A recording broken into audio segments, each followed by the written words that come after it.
My whole life came from my dad. I went to college. My dad didn't like college. He didn't think any of us kids needed to go to college because he went to a tech school. He retired when he was 48 from owning his own business as a serviceman, appliance sales and service. And at 48, he retired.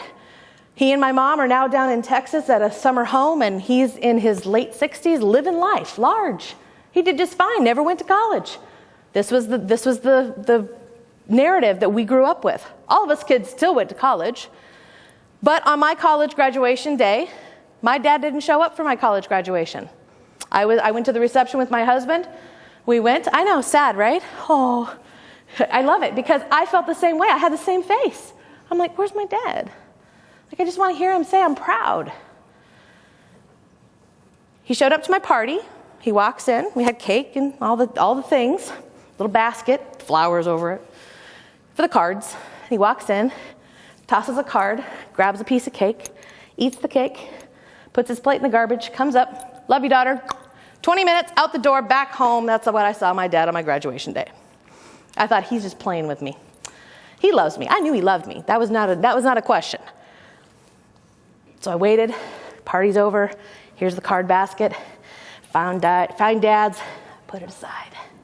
I go through the cards, blah, blah, blah. All I wanted to do is get to Dad's card. That was the only one I wanted. I pull out the card. It's got some flower thing on the front. And the inside, it's one of those blank cards where you have to write in your stuff. Now you have to understand that my stepmom is the writer of the family. She's the one who makes out all the cards. This was my dad's handwriting. My mom's handwriting was not in it. My dad writes on a blank card, "Never, ever, ever feel you have arrived. Dad." Not "I'm proud of you," not "I love you," not "good job," not even $5.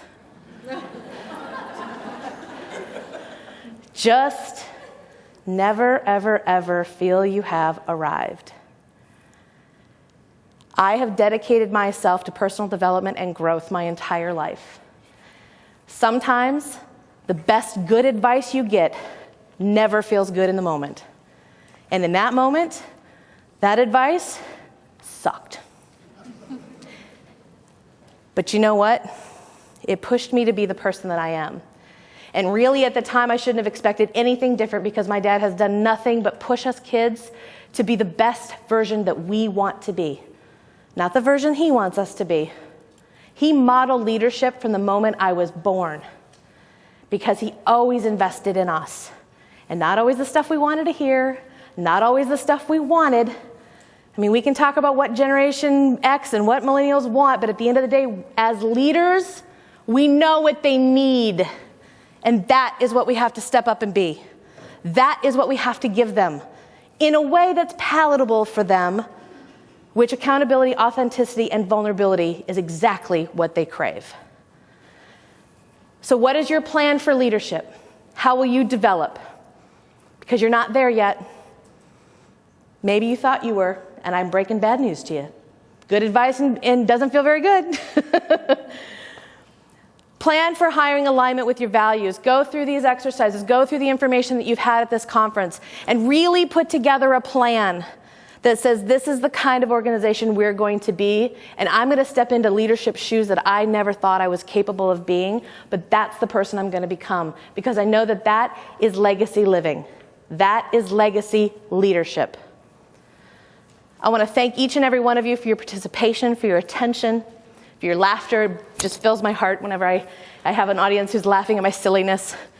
And I want to just encourage each and every one of you to remember that there is not a human being on the face of this earth that doesn't have potential.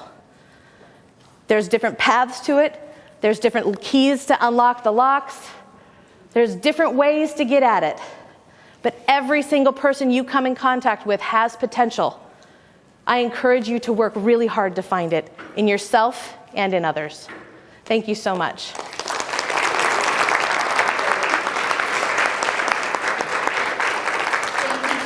Have them fill out the little sheets.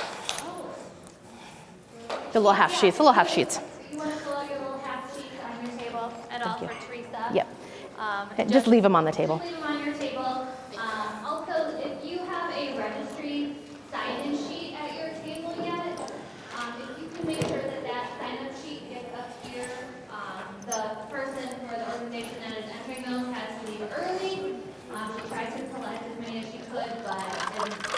Oh, oh, oh.